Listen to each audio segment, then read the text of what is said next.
Yo. What's up? What's happening, folks? Thank you for tuning in to another episode of I.O.W Sports Show. It's your man, Wildcard Mar here. As you can tell, we've been doing a lot of podcasting, talking football because the 2024 season is right around the corner. We've been previewing as many teams as possible, and I'm excited about this one. Hey, we're going to talk some Minnesota Vikings. So I got a special guest with me. Hey, enough talking. Let's get to it.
Yo. Thank you for tuning in to another episode of I.O.W Sports Show. Man, we got a lot to talk about. We will get back to our regular scheduled live programs where we talk all the sports. Obviously, baseball is heating up, getting closer to playoff time, Hey, but it's about that number one sport. America's number one sport. Yes, it is America's number one sport because hey, the money shows it. But we are previewing the Minnesota Vikings today. I'm excited about this one. I came on Facebook and I was looking for guests. I didn't know too many Viking content creators. And lo and behold, I was able to find one. And he actually messaged me back. And I'm excited for this one. I mean, trust me, guys. You are going to wait. You're going to really want to tune in for this one. So without further ado, representing the Minnesota Vikings, we got my man Rhino in the building. How you doing, sir? Doing good. How you doing tonight? I am doing good. Before we get started right now, hey, please let the watchers, the viewers, the listeners get familiar with who you are and drop anything that you want to promote, especially your Vikings podcast. Without further ado, go ahead. All right. I am the co-host and producer of Vikings Uncensored. We've been doing this we're on into our fourth season now. Myself and my co-host Brunswick, we do a live show with the two of us once a week. And then also during the football season, I do a live show myself on Monday nights. I call it Rhino's Rants. We kind of go over the previous game and, it's kind of a vent session or a therapy session or a party, however the game goes, kind of a thing. And then Brunswick and I use the main show as kind of the preview for the upcoming show. So this week we have our main show is Thursday night, 7 p.m. Central Time on our Facebook page and our YouTube channel as well. Previewing, of course, week 1 versus the New York Giants. And then still bouncing a little bit, but once the season rolls here, we will get back to our regularly scheduled times of Friday, Saturdays for the main show, and again, Mondays for the Rhino's Ranch show. So also on Twitter at Vikes Uncensored. So nice. Give us a follow, check us out, and say hey when you're out there. Yeah. You don't have to be a Vikings fan to tune in, ladies and gentlemen. Go ahead, tap in with my man Rhino in Brunswick and show them some love, especially Vikings country. Y'all go ahead, show them some support. So, man, let's get down to business right now. You guys got a quarterback let Kirk Cousins walk out the door and say, "Hey, thank you, Kirk, for playing well, putting up good numbers, not so much playoff success, but thank you." And you go get J.J. McCarthy. Mm-hmm. Speak on it, man. How you feeling about the future of J.J. McCarthy, and also speak on the travesty of him being out for the year as well? I mean, from what limited stuff that we saw of J.J. McCarthy through rookie camp, through the OTAs, and up into the first preseason game, there's been nothing but good things coming out about this kid. You listen to a lot of our beat writers that have been out there for all the practices and things like that. They said the kid is a natural leader. The players just naturally gravitate towards him. He's out there, somebody makes a bad play, he's up back there slapping him on the helmet and, get him next time. And he's the guy is a film junkie. When they had that month off from the end of mandatory mini camp to the start of training camp, most players are going down to the Bahamas, they're doing whatever. J.J. McCarthy stayed in Minneapolis, and they said he was in TCO Performance Center, the training facility, several times a week, watching film, studying the playbook, had some of the some players he was working with on his own, just trying to get better, trying to learn. We saw it in the first preseason game. He came out and right off the get-go threw an interception that was a throw that, he's probably made 1,000 times in college, but, not realizing that the speed of the NFL is something different. Threw it where he shouldn't have thrown it. It got picked. And we've had many quarterbacks in the past where they'll do something like that, and then they're shot the rest of the game. But McCarthy grabbed that, and he's like, okay. He said once that happened, he said all the butterflies and everything was out the window, and it just went out and played loose. He learned from it, and that's the biggest thing we've seen from this kid is if he does make a mistake, he's learning from it. Yeah, he's filing that away to where, okay, I know I can't do that the next time. So it's he's work in progress, of course. Yeah, of course. But, and then, to find out that he has to have season-ending knee surgery on it to fix a torn meniscus. We have in Vikings fandom, we have, the Venn diagram where you have the people that have nice things and Vikings fans, and the two circles have a gap about that far in between them. So it seems like every time we get something like this, something bad happens. And it's, been the snake bit nature of this franchise since, the 60s. So. Yeah. Definitely unfortunate, especially when he pretty much loses his whole rookie season. Man. When I saw that news, I'm like, oh man, that's a bummer. And as a football fan, because I was looking forward to what he can actually do, because and it's not a slight on him. It's just that we really didn't know what you were getting. When you saw at Michigan him with Harbaugh, obviously they were a run first team. He was pretty much asked to manage, and only make certain throws every now and then. So I was actually, I wasn't a big critic of him, but I was kind of like, I haven't seen enough. I want to know if he's pro ready. So I think that's the bummer about him losing his rookie season for sure. With him being out, how confident are you, my man Rhino, in Sam Darnold? I mean, he's kind of bounced around, and the only thing that scares me about Sam Darnold is a guy that says he's seeing ghosts. That scares me. So, kind of speak on that, your confidence level with Sam. Well, I guess, the way we're looking with Sam Darnold, he's number 3 overall pick back in his draft class, went to the Jets, went to Carolina. Neither place really had anything around him as far as, top tier talent. So him stepping into the situation we have with Justin Jefferson, with Jordan Addison, with TJ Hawkinson coming back in about a month, Aaron Jones at running back. Now, if Sam Darnold is going to succeed anywhere, it's going to be here with these weapons that we have. and a coach, Kevin O'Connell, who was a former quarterback. Mm-hmm. We have Darnold's old teammate, McCown, in here as the quarterback's coach now.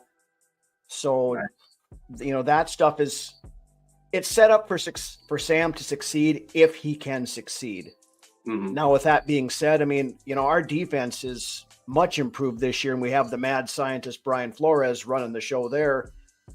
I think we probably will end up leaning on our defense to win us some games this year. But as it sits and the way this team is constructed, even with Sam Darnold, I think we're a wild card team. Oh man, I love the confidence. Hey, look, it's definitely not short of weapons like you said. Obviously, your tight end T.J. Hockenson is going to sit out for a little bit with an injury. Looks like Jordan Addison might have to sit down with suspension, I believe. Last time I saw. There hasn't been any ruling on that yet, so we don't.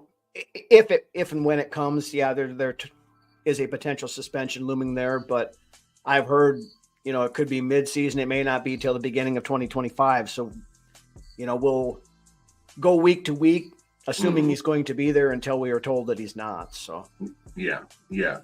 I actually thought I will say this about Sam Darnold. I thought that if he probably would have had a chance to play with San Francisco and kind of similar situation that he's in right now with the Vikings, because obviously 49 has been loaded with talent. Right.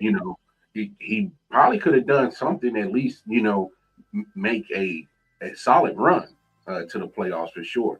So, hey, I'm not mad at that take that being a possible wild card team, because, I mean, when you got that guy, Justin Jefferson, wow. I mean, speak on that for sure, because, I mean, you guys had some talented wide receivers throughout your franchise history. I mean, we can talk about Chris Carter, Jake Reed, obviously the freak Randy Moss, Adam Thielen got a majority of his prime in his career. And then you go to Justin Jefferson. How much of a breath of fresh air is to know that you got that guy on the outside? Oh, it's absolutely a game changer just having him on the roster, and like you said, that's one thing where the Vikings have been blessed over the years, is having typically a very good wide receiver core. And we have had some of the best wide receivers in National Football League history on this team. Like you mentioned, Chris Carter, Randy Moss.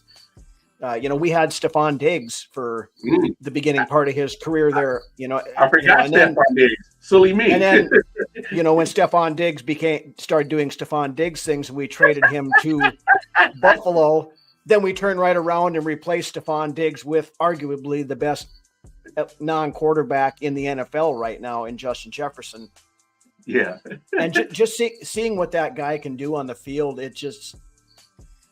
I honestly think he's a more complete wide receiver than Randy Moss was. He doesn't have the freakish athletic ability that Randy Moss did, but Moss was a guy, he'd just chuck it deep and go. And, he never was a guy that did his dirty work across the middle. And that's where Justin Jefferson thrives, is in the middle. He goes in there, he'll run any route. You saw that game against Buffalo a couple of years ago, that ridiculous fourth down catch that he came down with. Oh my God. And then he had one last year that was almost as good again. Yeah. It's Justin Jefferson. When you thought you've seen everything, it's like he comes up with another catch. You like, how did you top that one? Like, and what I love about him is it's consistent.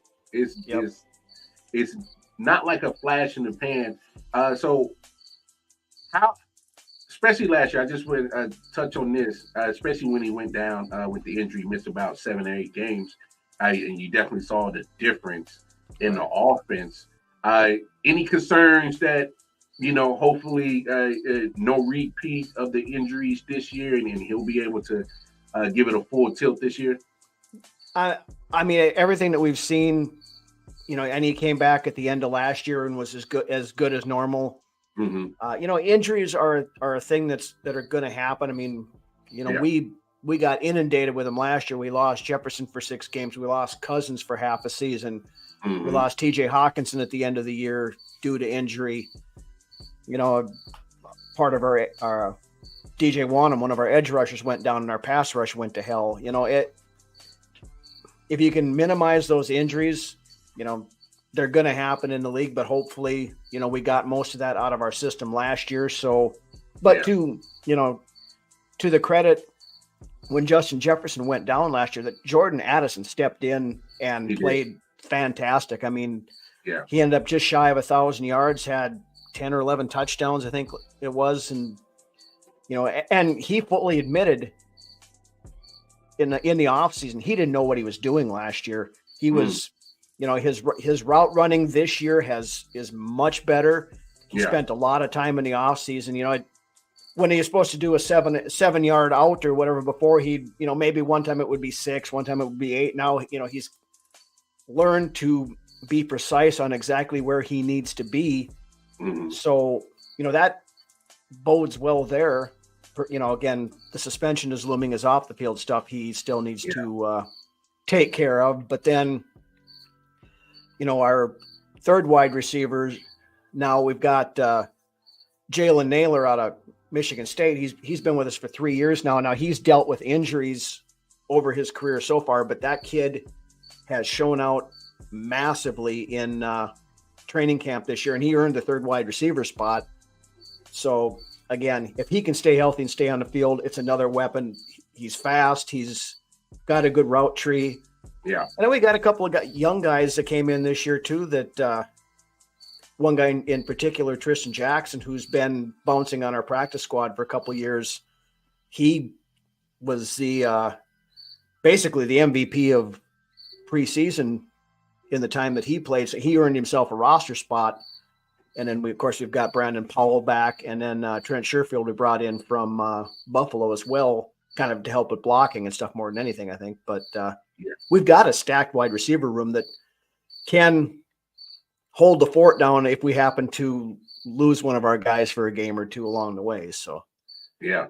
Hey, always good. Hey, people forget, because I know they get through, they watch preseason and they forget that the point of preseason is to find your depth. So right, absolutely. And so that bodes well for your wide receiver room. I know I'm kind of all over the place, but this question just popped into my head, and I need you to dispel something for me right now. All right. I may not be the biggest Kirk Cousins fan, but for some reason when he played for you guys in Minnesota, I thought he was the right quarterback. He put up great numbers. Obviously, it helps when you got Justin Jefferson and certain players, and Adam Thielen and had Dalvin Cook for a spell there. It helps make you look good, but a lot of people give Kirk Cousins flack. Dispel this for me. Why do people hate on Kirk Cousins? Well, I mean, as a guy who been a part of the fan base that's had him for the past 6 years, Kirk Cousins, I guess the best way for me to explain him is he's a fantasy football quarterback. Mm-hmm. Puts up great stats, great numbers during the season. There's a lot of that stuff that, and especially early on when he was here, and granted some of that was with the previous coaching staff, which we can get into later or skip, whichever. Yeah. But, Kirk really never had that clutch gene. So when it got down into got especially to the playoffs, there was in the wild card game against the Giants 2 years ago, prime example, we were driving down the field. All we had to do was get into range, and we could have kicked a field goal. And it was 4th and 7. And instead of throwing it downfield into coverage to the all-world wide receiver Justin Jefferson, he throws it a 2-yard out to TJ Hawkinson that has 0% chance of getting the first down, and the game is over. Yeah. It's Kirk's biggest problem was that a lot of times he would overthink things and get inside of his own head. This is my opinion anyway. I don't know for fact, but just from watching intently and doing the show for the last 4 years, of course. And, but he cared a lot about his stats. And there was these times when, if he didn't think, like that fourth down throw we talked about earlier that Justin Jefferson made against Buffalo a couple years ago. Yeah. Threw it down into double coverage. Jefferson makes an incredible play, they keep going, they win the game. The first thing Kirk said in his post-game press conference about that play was, "I should not have thrown that ball." Oh. He talked about there was still an interception that he threw back at Michigan State that still bothers him to this day. Oh. And that's the biggest thing that held Kirk Cousins back from being an elite quarterback. He had all the physical tools. He had the physical talent, but he just didn't have that mental, that it factor and that mental wherewithal to have that short memory. You go out and throw an interception and you forget about it 2 minutes later and move on. No, it would get in his head, and then he would get conservative and he would do those, quit taking risks, on a 50-50 ball or something like that, instead taking the safe play. And it would get you through the season. It would get you good statistical numbers. It would get you wins. Another friend of ours that we do podcasts with, he called Kirk Cousins train wreck proof, which he's right. Because with a Kirk Cousins team, you were always going to be at or around 500 at the very worst. You were never going to have a terrible season, but the odds of you having a great season were few and far between. I mean, he was here for 6 years. We made the playoffs twice, had one playoff win. And that's why and for all the money that we paid him, 99% of it all guaranteed. Oh yeah. That's where the Vikings fans as a whole got fed up with the Kirk Cousins experiment. I feel you. And why a lot of people turned on him. Yeah. I think you answered that question perfectly. Because outside of Vikings country, outside of, everyday fans that watch him for all 17 games a season, we just saw, like you said, we saw the fantasy numbers. He'll give you 4,500 passing yards. He'll give you 25 plus TDs. And it's just like, well, what's the issue? I mean, I know the joke was, don't put Kirk Cousins on prime time. But that kind of falls back to that, clutch gene, when the lights shine brightest, and I can't go out there and make a fool out of myself on primetime TV, and I think he got better, to his credit, especially when Kevin O'Connell came in. Kevin O'Connell unlocked another level to Kirk Cousins that wasn't there during the Mike Zimmer regime, but it still wasn't at that point where he's ever going to be a Super Bowl winning quarterback. I honestly believe that Kirk Cousins' ceiling is probably divisional round of the playoffs at best. And that was and that's why we ended up moving on from him, because it just got to be the point where, he's 36 years old. He had the Achilles injury on top of it. Yeah. It was time for something different. Hey, can't blame me. That's business. That's football. It is, absolutely. And I know a lot of fans of certain teams. Obviously I'm a Chief fan, but I understand there's business to certain things. Let's go this route. You talked about your defense, and you sound very optimistic that they're definitely going to be humming this year. A big piece that you guys moved on, Danielle Hunter. Who in the building is going to be able to fulfill the production that he brought, or even surpass production that he brought? Well, we basically did a swap with Houston. They signed Danielle Hunter. We signed Jonathan Grenard. Oh yeah. Hunter had 15 sacks last year. I think Grenard had 12 and a half. So you have a similar production from numbers wise from last year anyway. Yeah. We also brought in Andrew Van Ginkel from Miami. That's kind of he's going to start on the other side to begin with and rotate in. And then the guy we're most excited about probably is Dallas Turner, the rookie out of Alabama that we drafted this year. We ended up getting J.J. McCarthy and Dallas Turner in the first round. So, that was first round draft night was a pretty exciting time around here. But Dallas Turner has been doing a lot of good things in camp. He's been working. They've had him lining up, working almost exclusively against our left tackle Christian Darisaw, who's one of the better left tackles in the league, and it kind of had Darisaw working as a mentor and things like that, helping him to hone his art. And he's impressed a lot of people. The coaches have talked really highly out of him, and that was kind of our thing last year when we had good starters. Of course, Daniil Hunter, who was an All-Pro, and then we had DJ Wanham on the other side, who was a decent number 2 edge rusher. Mm-hmm. Well, when Wanham went down, we didn't have the depth to fill back in, and Daniil Hunter went 3 weeks without a sack after Wanham went down, and our pass rush kind of fell to the wayside, which in turn exposed our secondary. Yeah. And that was kind of where the defense fell off at the end of the year. So that was one thing an emphasis on in this offseason, was building the depth on that defense, which I believe they did. So yeah. And for me, I think it was despite the little controversy surrounding Brian Flores, I thought that was a great hire for DC. I thought that was an absolutely great hire.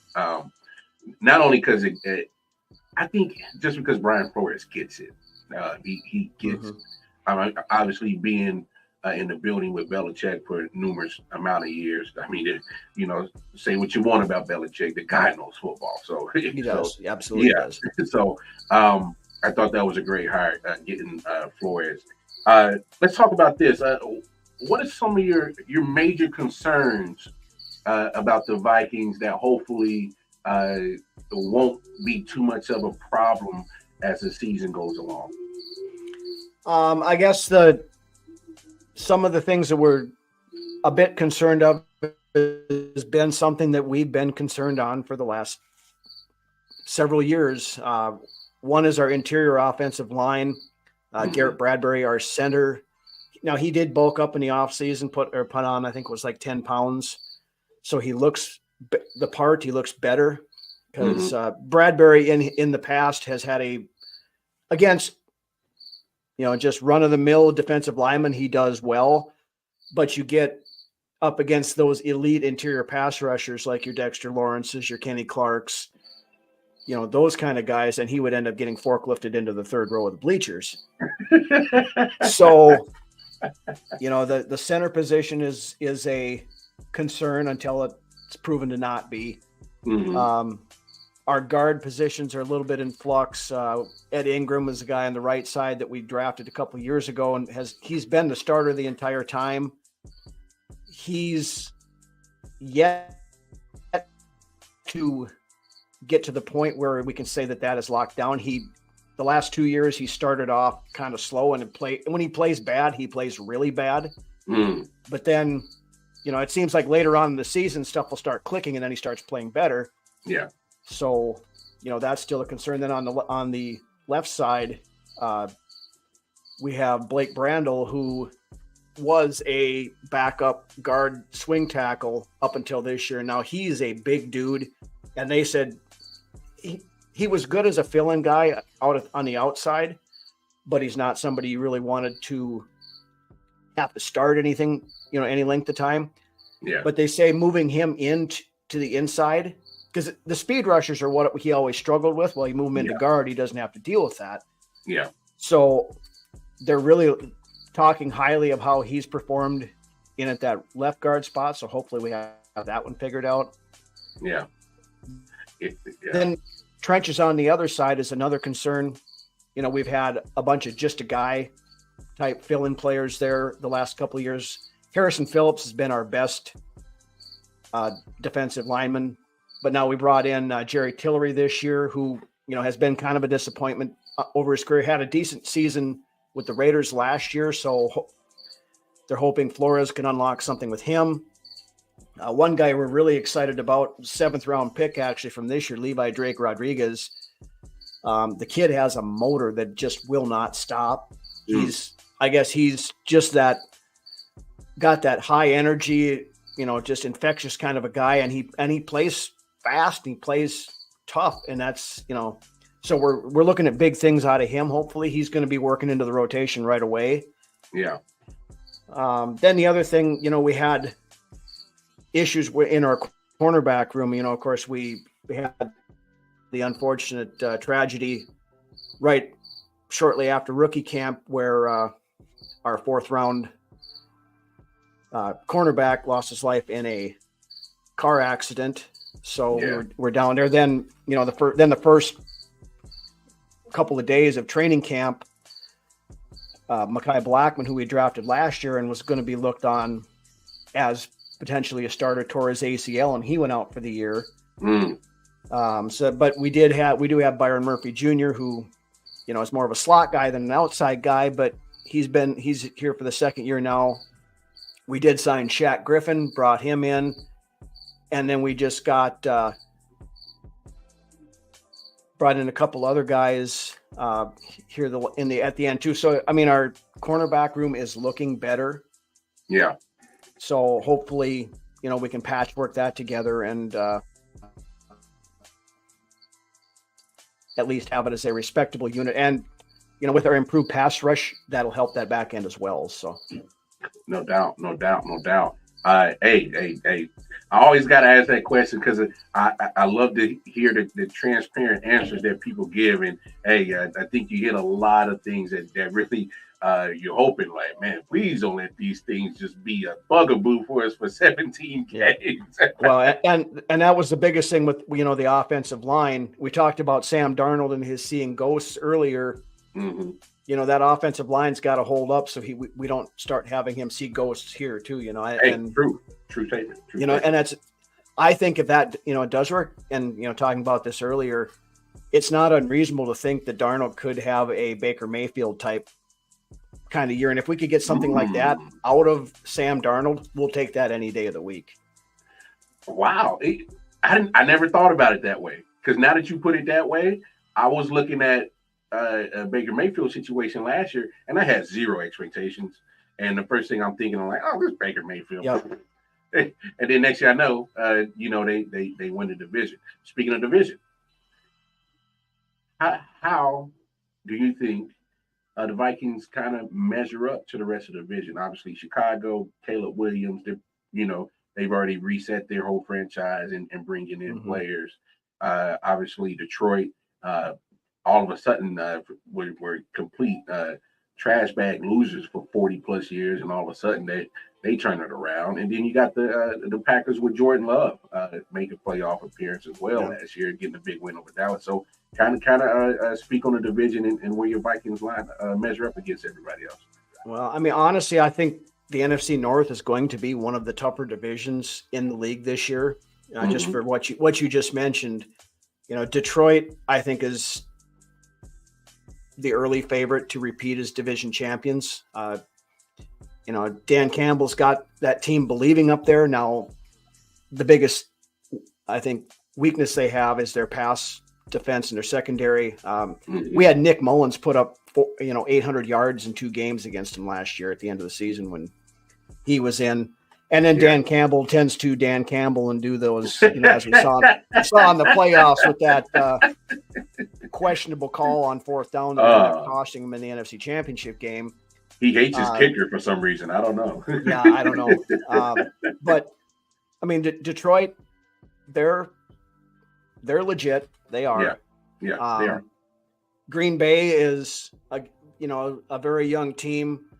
I got to see more out of Jordan Love to anoint him the next great quarterback out of Green Bay, because a lot of people forget that first half of the season last year, Jordan Love was not good, and there were a lot of my part of my family lives in Wisconsin, so I have Packer fans in my family, and I know a lot of people who are Packer fans, and listening to them, they were ready. What's that? I said that's an interesting Thanksgiving table. Yeah, it is. But they were ready to run Jordan Love out of town that first half of the season. Oh, and then second half of the season he turned around. He came on. Coincidentally, that was about the same time that Aaron Jones came back from being injured, and that their run game started becoming effective. So it'll be interesting to see, can Josh Jacobs do the same thing that Aaron Jones did over there last year? That remains to be seen. They lost A.J. Dillon for the season, and that 1-2 punch was huge for their running game.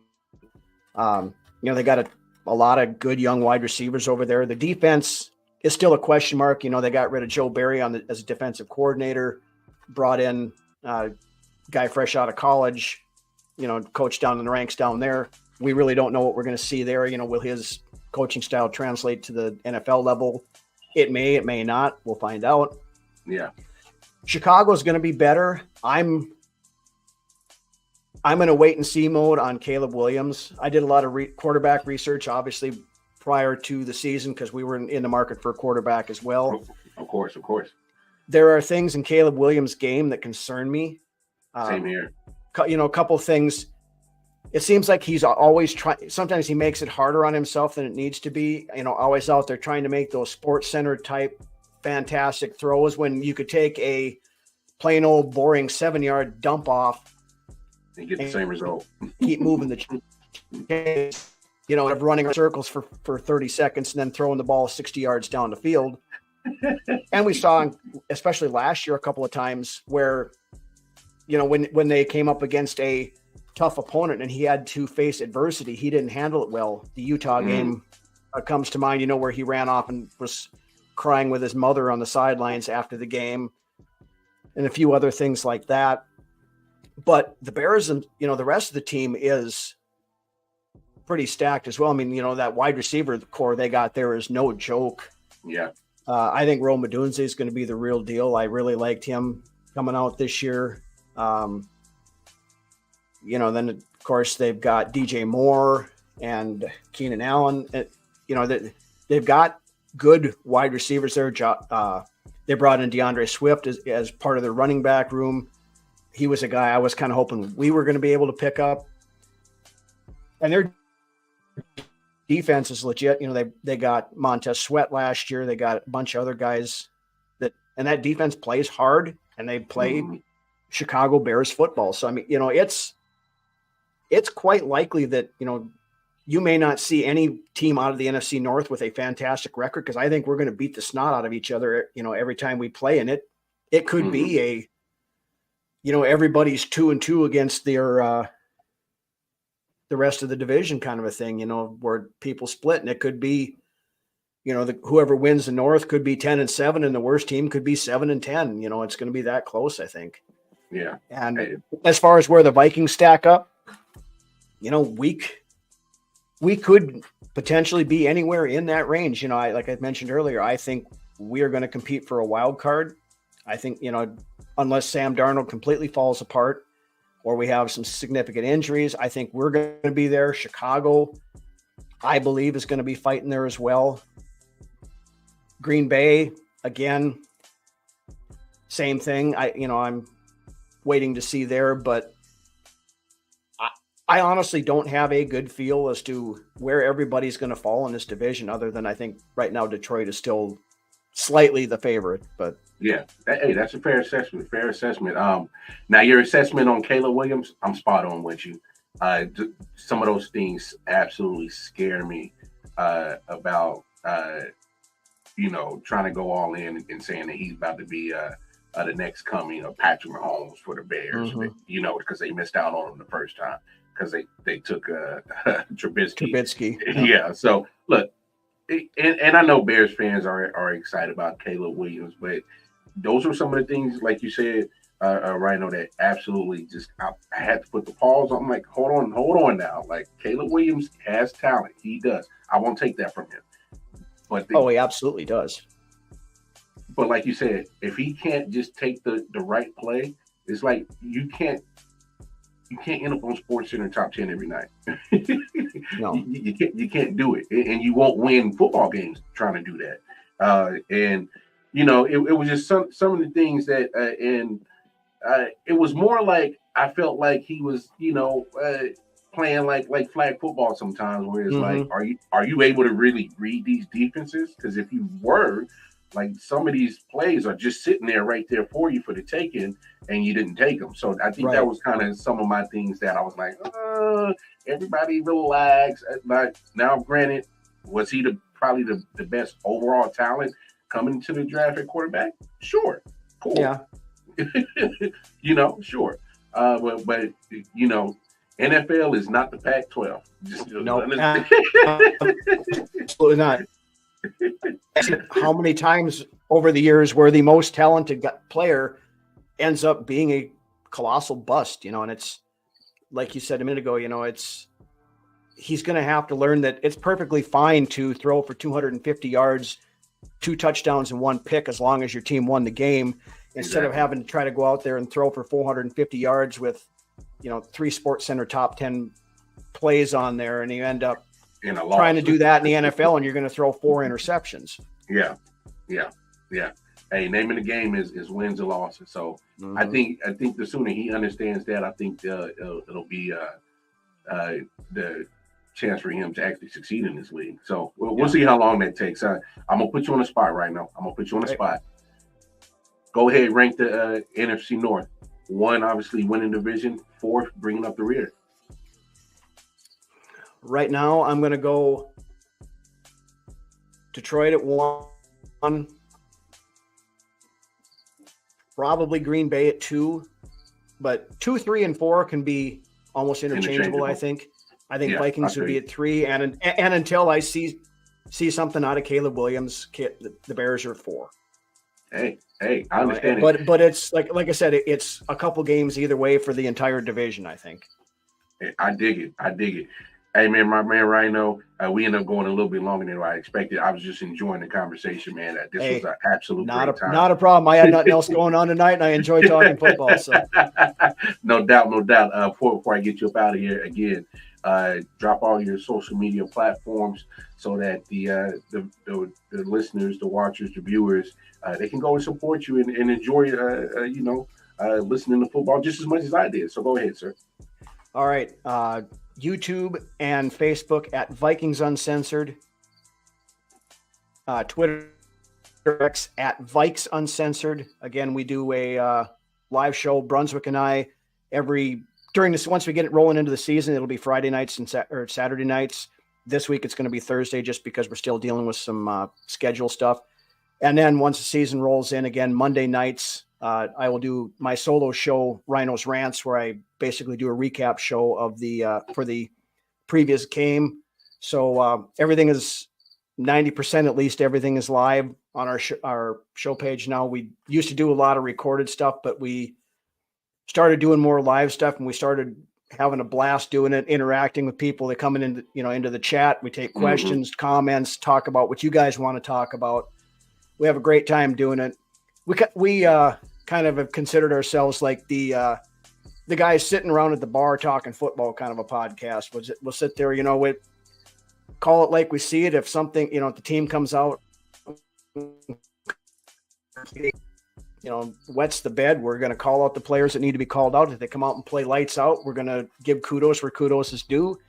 And one week we may be praising a player, and the next week we're ripping them just because of how things go. But we try to be honest, to how we feel. We try to, we're not going to be the 100%, rainbows and unicorns, and we're not going to be the skies falling every week either, kind of a thing, even if it is a bad season. So we just like to have fun. We like to talk football, and we like having people come in and, talk about it with us. So that's kind of what we do. So no doubt. Hey, and my man Rhino, you in Brunswick, the doors here at I.O.W. are forever open, man. Like I said, I thoroughly enjoyed this time we spent talking football for sure. Ladies and gentlemen, make sure, please, tap in with Rhino and Brunswick with all their content. Show them some love, show them some support. And then don't forget, you see all the social media handles for I.O.W. Sports Network at the bottom of your page. Go ahead and show us some love. And if you want to chop it over me personally, right there at the tip of my finger, right there. Hey, I got a lot of podcasts going on, so just go right there to my Twitter handle and just chop it up with me. So I'm going to have my man Rhino. I'm Wildcard Mar. This has been a fantastic time talking Vikings football. Hey, Vikings, hey, we'll see what happens this year. I'm kind of with Rhino, man. That 2, 3, and 4 are interchangeable in their division, so it'll be an interesting season. Hey, it was enjoyable. I hope you guys have a fantastic day. Most importantly, take care of yourself, take care of each other. Until the next time, we out of here. Peace and love. Thanks, guys.